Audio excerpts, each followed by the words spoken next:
राम मंदिर चढ़ावा चोरी पर पूरे देश की निगाहें टिकी हुई है। इस मामले पर जमकर राजनीतिक प्रतिक्रियाएं आ रही हैं।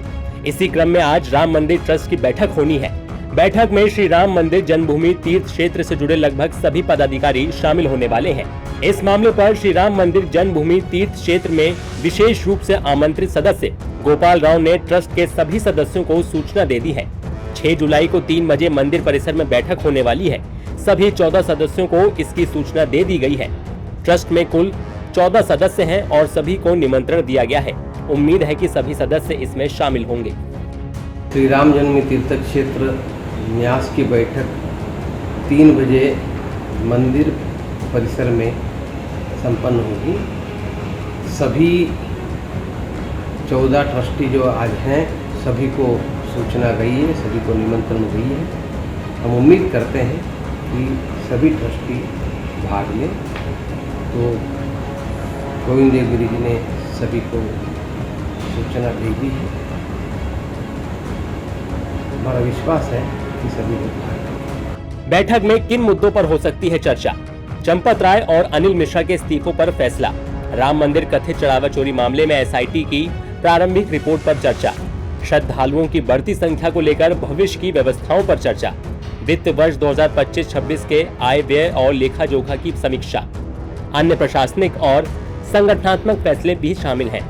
बता दें कि आज की इस बैठक में ट्रस्ट के महासचिव चंपत राय और ट्रस्टी अनिल मिश्रा के इस्तीफों पर फैसला सबसे बड़ा मुद्दा हो सकता है। बैठक में ट्रस्ट के सदस्य एसआईटी रिपोर्ट के प्रमुख बिंदुओं पर चर्चा करेंगे और आगे की कार्रवाई पर विचार कर सकते हैं। वहीं मंदिर में बड़े पैमाने पर चोरी का आरोप लगाने वाले विपक्ष के नेताओं ने मंदिर से करीब 20,000 करोड़ रुपए गायब होने का आरोप लगाया है।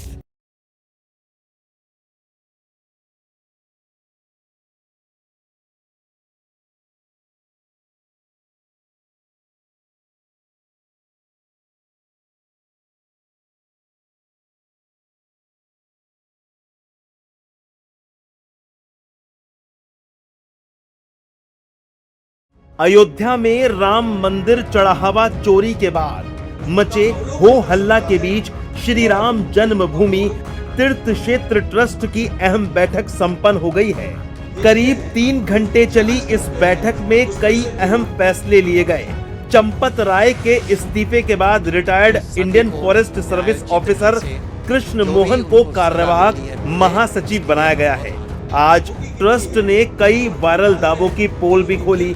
जिन चीजों को लेकर सोशल मीडिया पर दावा था कि चोरों ने चुरा ली, लेकिन ट्रस्ट ने देश के सामने रखकर झूठ का पर्दाफाश कर दिया।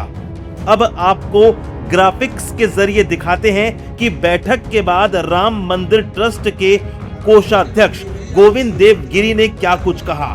गोविंद देव गिरी ने कहा कि हम राम मंदिर में हुई चढ़ावा चोरी से आहत हैं। चंपत राय और अनिल मिश्रा का इस्तीफा मंजूर हो गया है, क्योंकि ट्रस्ट के संविधान में है कि त्यागपत्र देते ही इसे स्वीकार माना जाता है। अब चंपत राय की जगह कृष्ण मोहन ट्रस्ट का काम देखेंगे। गोविंद देव गिरी ने साफ किया कि दान में मिली 2800 वस्तुएं सुरक्षित हैं। गोविंद देव गिरी ने कहा कि हमारी मांग है कि हर अपराधी को सख्त से सख्त सजा मिले और किसी भी आरोपी को बख्शा न जाए।